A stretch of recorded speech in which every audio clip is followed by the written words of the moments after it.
जय हिंद दोस्तों, मैं भूपेन नामदेव। कैसे हो आप लोग? आशा करता हूँ आप लोग अच्छे होंगे। आज हम बात करने वाले हैं railway RPF SI new vacancy 2023 के बारे में कि आपका वैकेंसी का नोटिफिकेशन कब जारी होने वाला है तथा आप इसमें कब अप्लाई कर पाओगे तथा आपका कितने पद पर आपकी ये वैकेंसी आने वाली है। आरपीएफ एसआई के लिए आपकी योग्यता क्या होनी चाहिए, आपकी एलिजिबिलिटी क्राइटेरिया क्या होनी चाहिए और आपकी उम्र सीमा क्या होनी चाहिए तथा उम्र में कितने साल की छूट मिलेगी। इसके अलावा हम बात करेंगे इसके सिलेक्शन प्रोसेस के बारे में कि आपका रिटन एग्जाम में कितने विषय से प्रश्न पूछे जाते हैं, माइनस मार्किंग के बारे में। और फिर हम फिजिकल टेस्ट में आपका हाइट, चेस्ट, रनिंग और सबसे लास्ट में बताऊंगा इसकी सैलरी और प्रमोशन के बारे में। क्योंकि जब इसका नोटिफिकेशन जारी हो जाता है तो आपको तैयारी के लिए टाइम नहीं मिल पाता है, तो आपको पता होना चाहिए कि क्या क्या इसमें स्टेप कराए जाते हैं, इसकी भर्ती प्रक्रिया कैसी रहती है, ताकि जब इसका नोटिफिकेशन जारी हो उससे पहले आपको पता हो और नोटिफिकेशन जारी होते ही आप उसमें जल्दी से एग्जाम हो तो आप एग्जाम क्रैक कर पाओ। तो बात करते हैं और शुरुआत करते हैं आपकी आरपीएफ एसआई वैकेंसी की भर्ती प्रक्रिया के बारे में। तो सबसे पहले हम बात करें कि आरपीएफ है क्या। तो आरपीएफ का फुल फॉर्म होता है रेलवे प्रोटेक्शन फोर्स। हिंदी में बात करें तो रेलवे सुरक्षा बल। इसकी स्थापना 1957 अधिनियम के तहत हुई थी। रेलवे में जितनी भी आपकी रेलवे की संपत्ति है, रेलवे में जितनी भी आपकी सुरक्षा से लेकर आपकी जो जिम्मेदारियां, जैसे कोई छेड़खानी हो गया है, कोई लूटपाट होगी, वो सारी जिम्मेदारी का काम आपका आरपीएफ का रहता है। अब बात करें इस एग्जाम के लिए आपकी योग्यता क्या होनी चाहिए। तो आप सिंपल आपका इसमें स्नातक डिग्री होनी चाहिए, मतलब आपका ग्रेजुएशन होना चाहिए। चाहे आपने बीए किया हो, चाहे बीएससी किया हो, चाहे बीकॉम, चाहे आपकी कितनी भी परसेंटेज बनी हो, इससे कोई मतलब नहीं, केवल आप ग्रेजुएशन डिग्री होनी चाहिए। बात करें इसकी उम्र सीमा के बारे में तथा इसके एज रिलैक्सेशन के बारे में, तो इसमें जो आपकी एज होना चाहिए वो 20 से 25 साल होना चाहिए। अगर आप जनरल कैंडिडेट हो तो आपको दी जाएगी 5 साल की छूट। अगर आप ओबीसी कैंडिडेट हो तो आपको मिलेगी 8 साल की छूट। अगर आप एससी एसटी कैंडिडेट हो तो आपको मिलेगी 10 साल की छूट। आपकी एक कन्फ्यूजन दूर कर देते हैं। जैसे कि आप सोचते होंगे कि भाई अदर वैकेंसी में आपको जनरल में छूट नहीं मिलती है और ये कैसे बता रहे हैं कि भाई इसमें छूट मिलती है। तो भाई अदर वैकेंसी जो निकलती है उसमें छूट नहीं मिलती, लेकिन इसमें आपको जनरल को भी छूट दी जाएगी। ठीक है। अब बात करते हैं कितने पद पर आपकी ये वैकेंसी आने वाली है। तो आरपीएफ सब इंस्पेक्टर की वैकेंसी 3000 प्लस पद पर आएगी। इसके अलावा भी आरपीएफ में वैकेंसी आने वाली है। आरपीएफ कांस्टेबल में आपकी वैकेंसी आएगी 9000 प्लस पद पर, और इसके अलावा ट्रेडमैन के पद पर आपकी 4000 प्लस पद पर वैकेंसी आने वाली है। अब बात करें इसकी एप्लीकेशन फीस के बारे में। तो अगर आप जर्नल ओबीसी ईडब्ल्यूएस कैंडिडेट हो तो आपसे लिए जाते हैं 100 रुपये। सॉरी, अगर आप जर्नल ओबीसी ईडब्ल्यूएस कैंडिडेट हो तो आपसे लिए जाते हैं 500 रुपये। अगर आप एससी एसटी या महिला उम्मीदवार हो तो आपसे लिए जाते हैं 250 रुपये। अब बात करें इसका नोटिफिकेशन कब जारी होगा तथा आप इसमें कब से अप्लाई कर पाओगे।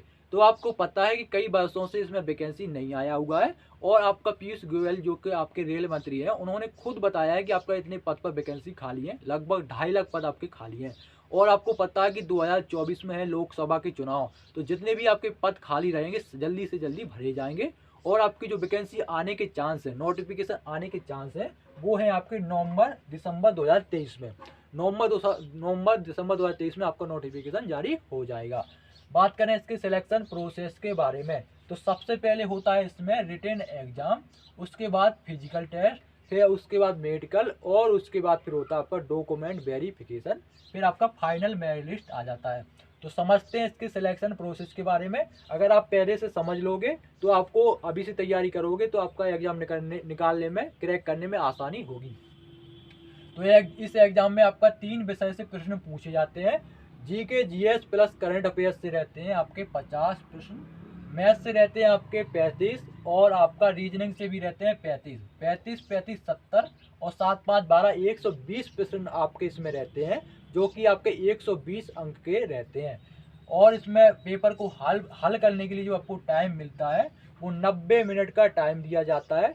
अब बात करें माइनस मार्किंग के बारे में, तो माइनस मार्किंग बिल्कुल इसमें होती है। माइनस मार्किंग इसमें 1/3 की होती है।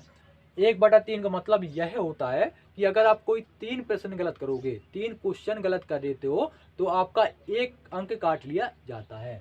अब बात करें एग्जाम लैंग्वेज के बारे में, तो आपका इसमें जो आपको अच्छा लगे, जिसमें आप माहिर हो, जैसे कि आपका इंग्लिश हो गया, हिंदी, उर्दू, तमिल, तेलुगु, कोंकणी, मराठी, उड़िया, गुजराती, बंगाली, मणिपुर और पंजाबी। इसके अलावा भी आपकी और लैंग्वेजेस हैं, उसमें अभी अगर आप देना चाहते हो तो दे सकते हो, ठीक है। और आपका ये पेपर CBT यानी कंप्यूटर बेस्ड टेस्ट आपसे कराया जाएगा, मतलब आपका पेपर ऑनलाइन होगा।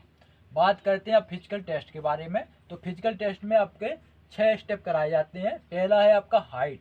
हाइट जो होना चाहिए पुरुष उम्मीदवार की, वो 165 सेंटीमीटर होना चाहिए।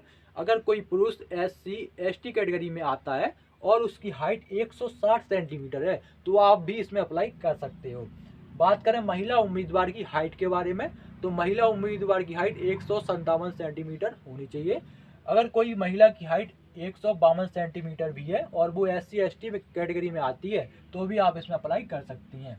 बात करें चेस्ट के बारे में, तो चेस्ट आपका 80 सेंटीमीटर से 85 सेंटीमीटर होना चाहिए और 5 सेंटीमीटर आपके चेस्ट में फुलाव आना चाहिए। जिस कैंडिडेट का 5 सेंटीमीटर से कम फूलता है तो रिजेक्ट कर दिया जाता है, और अगर ज़्यादा फूलता है तो इसका मतलब ये होता है कि आपका स्टेमिना अच्छा है।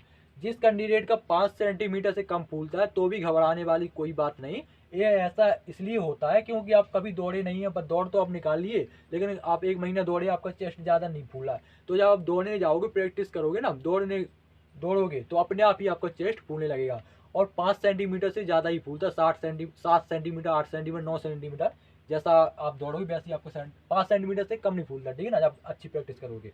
बात करें आपकी रनिंग यानी दौड़ के बारे में, तो इसमें रनिंग जो होगी आपकी पुरुष उम्मीदवार की, वो होगी आपकी 1600 मीटर की, जिसमें आपको टाइम दिया जाएगा 6 मिनट 30 सेकंड का। और महिलाओं की होगी 800 मीटर की, और उनको जो टाइम दिया जाएगा वो दिया जाएगा 4 मिनट का। बात करें लॉन्ग जंप के बारे में, तो लॉन्ग जंप इसमें पुरुष उम्मीदवार का लॉन्ग जंप का जो डिस्टेंस रहता है वो रहता है 12 फीट का, और महिलाओं का रहता है 9 फीट का। बात करें हाई जंप के बारे में, तो हाई जंप का जो डिस्टेंस रहता है पुरुष उम्मीदवार का वो 3 फीट 9 इंच का रहता है, और महिला उम्मीदवार का 3 फीट का डिस्टेंस रहता है। बात करें आपके वजन के बारे में, तो मिनिमम वेट आपका 50 किलोग्राम होना चाहिए। इसके अलावा किसी कैंडिडेट का 80, 90, 100 है या उससे ज़्यादा है, तो उसका वजन एज के अकॉर्डिंग नापा जाएगा, मतलब उम्र के हिसाब से नापा जाएगा। आपका चाहे जितना भी आपका पुलिस फोर्स हो, चाहे आपका इंडियन आर्मी हो, ठीक है ना, डिफेंस हो, सभी में आपका जो वजन नापा जाता है वो एज के अकॉर्डिंग नापा जाता है, ठीक है। बात करें आपकी सैलरी और प्रमोशन के बारे में, तो सबसे पहले हम जान लेते हैं इसके प्रमोशन के बारे में। तो जैसे कि आपको नाम से ही पता चल रहा है, सब इंस्पेक्टर यानी सबसे पहले आप SI में चयन होते हो। SI में जब 6-7 साल 5-6 साल आप कार्य करोगे, उसके बाद आपका प्रमोशन होगा इंस्पेक्टर के पद पर, ठीक है, जिसे हम स्टेट पुलिस में कोतवाल भी बोलते हैं। उसके बाद फिर बनोगे आप सर्कल इंस्पेक्टर। सर्कल इंस्पेक्टर के बाद फिर आपका प्रमोशन होगा, फिर बनोगे आप जोनल इंस्पेक्टर। जोनल इंस्पेक्टर के बाद जो आपका आखिरी पद होगा वो होगा आपका डिप्टी सुपरिटेंडेंट ऑफ पुलिस, ठीक है ना। तो आप DSP के पद से फिर रिटायर्ड हो जाओगे। तो यही रहती है आपकी जीवन की रेखा अगर आप RPF SI में ज्वाइन करते हैं तो। अब बात करते हैं सैलरी के बारे में, तो आपकी ये है जॉब 4200 ग्रेड पे वाली जॉब है। 4200 ग्रेड पे में जो आपकी सैलरी बनती है वो बनती है 35,400 रुपये। इसके अलावा मिनिस्ट्री ऑफ रेलवे की तरफ से बहुत सारे अलाउंसेस दिए जाते हैं, जैसे कि आपका HRA, DA यानी महंगाई भत्ता होता है, DNS अलाउंस, HRA यानी हाउस रेंट यानी मकान का किराया। इसके अलावा राशन मनी भी मिलती है, और भी आपको अलाउंसेस दिए जाते हैं। उन सभी अलाउंसेस मिला के आपकी सैलरी बनेगी 50 से 55 हज़ार के बीच में, 60 हज़ार के बीच में ही बन जाएगी। वो आपका डिपेंड करेगा कि आपकी पोस्टिंग किस जगह पे है, ठीक है। तो ये थी आपकी सैलरी और प्रमोशन। इसके अलावा कुछ छूट गया हो, कुछ गलती हो तो ज़रूर बताएं, और अगर आपको कुछ जानना हो तो भी आप ज़रूर बताएं। वीडियो कैसा लगा ज़रूर बताएं। मिलते हैं किसी नई जानकारी के साथ नई वीडियो में। आपका वैकेंसी बहुत ही जल्द आएगा, तो तैयारी में अभी से लग जाइए। मैं सारे स्टेप इसके भर्ती प्रक्रिया के बता दिया हूँ। मिलते हैं किसी नई जानकारी में नए वीडियो में, तब तक के लिए जय हिंद जय भारत।